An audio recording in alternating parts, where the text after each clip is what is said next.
Ya, kembali di topik minggu ini, saya masih mengharapkan penelpon tadi akan tersambung lagi dengan kami karena rupanya ada sesuatu yang penting yang ingin ditanyakan. Pak, kalau tidak salah Pak Zainal ya namanya. Halo, selamat malam. Ya, sayang sekali belum tersambung. Saya ke Ibu Neng. Ibu Neng, ya itu tadi, Anda tadi ingin menjelaskan mengenai Anda tidak sepakat kalau pelaku LGBT ini tidak bisa dikriminalisasi seperti itu ya? Oh bukan, tidak bukan bisa begitu maksud saya. Begitu. Bukan Dan kalau begitu kemudian maksud kita meminta, kemudian mengarahkan mereka supaya masuk dalam sebuah tindak pidana tertentu, itu artinya mengkriminalisasi mereka. Anda tidak setuju? Jadi begini maksud saya, tujuan adanya peraturan itu bukan untuk menghukum orang. Ya, tapi justru hukuman itu untuk supaya menyadarkan bahwa hal itu adalah tidak baik. Iya. Tapi bisakah hukum menyentuh suatu penyakit begitu, suatu hal yang ya masalah kejiwaan begitu? Apakah layak mereka dihukum terkait dengan penyakit mereka? Nah, kalau masalah kejiwaan mungkin itu nanti harus pakarnya lagi yang menentukan itu tapi layakkah kalau kemudian kejiwaan gitu? Ini tapi masuk dalam ranah hukuman? Nah, kita sebagai negara kita adalah negara berdasarkan ketuhanan yang Maha Esa, negara agama, tapi bukan negara agama tertentu, bukan negara Islam, bukan negara Hindu, bukan negara Nasrani, bukan negara Buddha, bukan negara Konghucu, tapi negara kita adalah negara beragama, artinya negara agama gitu, berdasarkan agama. Karena kita melihat dari pembukaan Undang-Undang 45, kemudian dihubungkan dengan pasal 29 ayat 1, negara kita adalah negara berdasarkan ketuhanan yang Maha Esa. Karena itu semua peraturan perundang-undangan termasuk yang mengatur hal ini tidak boleh bertentangan dengan sila yang terdapat dalam Pancasila. Di dalam Pancasila itu, Pancasila adalah merupakan sumber di segala sumber hukum negara. Sila pertamanya sila ketuhanan yang Maha Esa. Jadi segala sumber hukum, katakanlah itu mesti mengacunya ke Pancasila. Di antaranya sila ketuhanan. Nah, di dalam agama apa yang membolehkan zina, yang membolehkan homoseksual? Itu agama, terutama agama yang saya anut, agama Islam, sudah jelas secara pasti ditentukan di dalam Al-Quran dan hadis Rasulullah, dilarang perbuatan itu, ditentukan hukumannya. Hanya negara kita kan bukan negara Islam. Karena itulah dibuat dalam satu peraturan perundangan. Boleh tidak kita mengacu ke KUHP? Boleh, kan itu sifatnya takzir. Nah, seperti itu. Nah, menurut saya di sini tujuan untuk katakanlah menentukan hukuman bukan untuk menentukan hukuman ya, bukan untuk menghukum, tapi sebagai preventif supaya orang tidak melakukan suatu perbuatan yang memang merusak pribadi, keluarga, masyarakat. Ya, ada gerakan-gerakan yang kemudian melihatnya dari kacamata ini kan kebebasan mereka, ini adalah hak asasi setiap individu, hak asasi manusia. Kebebasan di Indonesia kalau kita melihat Undang-Undang HAM, Undang-Undang Nomor 39 tahun 99, itu dalam konsideran pengingatnya, itu pasal 29 Undang-Undang Dasar 45 loh. Pasal 29 itu adalah rumusannya negara berdasarkan ketuhanan yang Maha Esa. Kita kembalikan dulu ke pasal 1 ayat 3. Negara Indonesia negara hukum. Negara hukum bagaimana? Dihubungkan dengan pasal 29 negara hukum yang berdasarkan ketuhanan yang Maha Esa. Nah, dalam hal ini tentunya kalau menurut saya tidak ada yang salah menentukan hukuman bagi orang yang melakukan perbuatan itu, karena dalam agama, terutama di sini agama yang saya ketahui dari agama yang lain pun itu memang dilarang. Seperti yang saya contohkan tadi dalam Undang-Undang Majapahit yang berlaku pada abad 13-14 itu sudah dilarang, sudah ditentukan hukumannya malah hukuman mati loh. Nah, seperti itu. Nah, kemudian apakah sekarang kalau kita menentukan hukuman itu tidak sesuai dengan norma Indonesia? Sesuai. Memang itu budaya di Indonesia seperti itu. Kayak gitu. Saya kembali ke Bu Ais. Bu Ais, sebetulnya concern besar Anda dan gerakan Anda ini apa sih terkait dengan isu LGBT ini? Ya, kita adalah perlindungan keluarga, perlindungan anak, generasi penerus bangsa, dan nanti dari ketahanan keluarga ini membangun masyarakat yang madani dan peradaban bangsa. Kalau tatanan ini dirusak, nggak kebayang seperti apa sih tatanan kehidupan yang akan terjadi. Jadi kalau misalnya persoalan zina tidak diatur ya, kemudian juga perkosaan tadi hanya melindungi yang sebagian, sekarang juga ternyata sudah ada tren yang sebaliknya, dan hubungan sesama jenis, cabul sesama jenis ini hanya mengatur sebagian kecil, padahal justru juga di bagian yang lainnya begitu rupa datanya, maka akan ada gangguan terhadap tatanan yang ingin kita bangun, yaitu lingkungan yang stabil. Itulah yang akan membentuk sumber daya manusia berkualitas. Kalau itu terganggu, ya akan terganggu gitu. Jadi dalam rangka itulah sebetulnya kita harus concern tentang ini. Dan yang kita bidik bukan hanya soal kelainan atau penyimpangan-penyimpangan individual. Ya, individual memang akan masuk dengan sendirinya. Tapi adalah justru dari gerakan-gerakan yang kalau tidak dikatakan perilakunya ini ilegal, maka organisasi yang melakukan itu pun jadi tidak bisa dilarang gitu ya. Bayangkan ada organisasi di Indonesia yang visi misinya itu mengembangkan LGBT di Indonesia.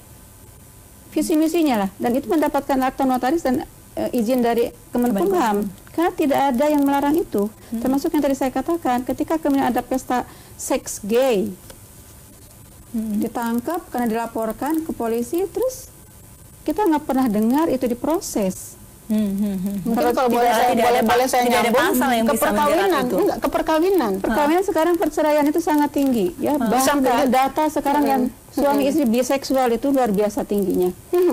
Data sekarang 352.000 perceraian per tahun, 1.000 per hari, 40 per jam. Itu yang terdata. Yang tidak terdata lebih besar lagi. Yang pura-pura masih nikah tapi sebetulnya sudah macam-macam, lebih tinggi lagi.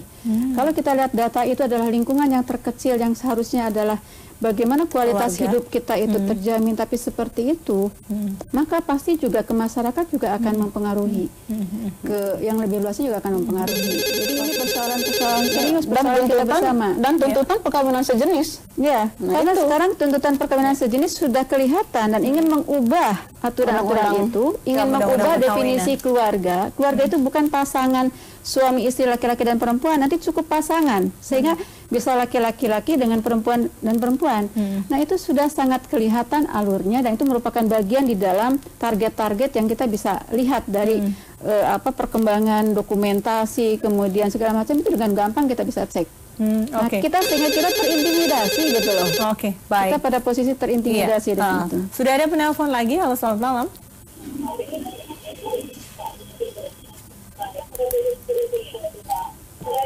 Halo, selamat malam.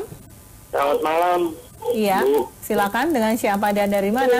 Saya Hairul, Bu, dari Bekasi Tambun. Iya, silakan langsung saja Pak Hairul. Iya. Pak, dikecilkan volume televisinya Pak agar tidak mengganggu. Iya. Enggak, saya mau nanya nih Bu, ada narasumber dua nih. Saya juga bingung nih, asal mulanya ini topik yang dari ini masalah LGBT sampai ke MK ini apa gitu. Sementara kan logika opinion legal jelas-jelas yang menyimpan, kalau nggak salah sih, yang menyimpan atau mengunggah atau menyebarkan video porno itu udah jelas-jelas pidana. Sementara ini ada tentang zina dan LGBT tidak masuk ke pidana. Nah, legal opinion ini gimana gitu, saya bingung. Saya jelaskan. Oke, baiklah. Baik, Pak Hairul, terima kasih. Anda mempertanyakan mengapa ini tidak masuk ke pidana. Sebenarnya sudah dipidana ya, tapi ada hal-hal yang lebih dikonsenkan terkait dengan gerakan Bu Neng. Ya, Pak Hairul, Assalamualaikum. Sebetulnya di dalam pasal 284 KUHP itu juga sudah ditentukan pidananya. Hanya di sini pelakunya hanya orang terikat perkawinan. Dengan orang itu yang bukan suami, itu bukan istrinya. Yang ini ya, yang zina. Zina, ya, jadi zina. Jadi sudah ada ketentuannya. Artinya bukan berarti tidak dipidana, dipidana.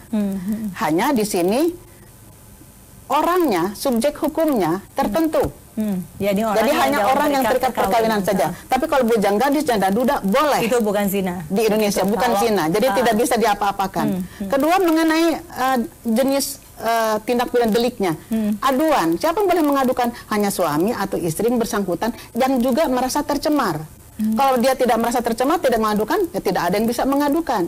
Nah, kalau zina yang dalam faham dalam agama saya itu memang delik umum. Siapa saja yang bisa membuktikan kalau itu adalah zina, artinya pembuktian ada 4 orang saksi, ada pengakuan dan sebagainya kalau di dalam Islam. Itu siapa saja boleh mengadukan. Artinya bukan kelah delik, tapi delik umum. Nah, kemudian yang turut sertanya juga begitu, asal yang turut serta melakukan zina itu adalah memang orang yang mengetahui bahwa orang yang dizinainya itu adalah terikat perkawinan dengan orang lain. Kalau tidak diketahui, kalau dia tidak mengetahui, berarti dia juga tidak melakukan perbuatan pidana. Kalau yang pasal itu diantaranya. Kalau pasal 292? Kalau pasal 292 itu rumusannya adalah melakukan perbuatan cabul sejenis dengan orang yang belum dewasa. Dikenakan hukuman 5 tahun. Artinya di sini, kalau misalkan perbuatan cabul sejenis itu dengan orang yang sama-sama dewasa, berarti itu bebas. Nah, itulah yang dimohonkan oleh para pemohon dan juga menjadi keprihatinan saya. Dan realitanya dalam KUHP itu memang tidak ditentukan tentang larangan biseksual. Realita yang sering saya hadapi juga, walaupun saya bukan seorang praktisi, tapi sebanyak orang yang datang kepada saya, ada beberapa yang datang kepada saya tentang yang dirinya biseksual karena yang datang kepada saya perempuan atau suaminya yang biseksual. Apakah itu bagaimana bisa diadukan? Tidak bisa karena tidak ada diatur. Karena memang KUHP ini asas legalitas. Dia menggunakan asas legalitas dan tidak boleh ditafsirkan, tidak boleh ada analog. Nah itu jadi di sini juga mengapa Mahkamah Konstitusi menggunakan alasan seperti itu karena menganut asas dalam hukum pidana. Baik. Itu. Nanti di segmen terakhir saya ingin tahu cara apa lagi yang akan dilakukan gerakan dari Ibu Eis setelah atau pasca ditolaknya uji materi terkait dengan ketiga pasal tersebut. Dan juga nanti silakan menyentuh sedikit mengenai RUU KUHP. Apa saja yang harus dimasukkan terkait dengan concern Bu Neng. Begitu kita akan kembali dalam segmen terakhir topik minggu ini.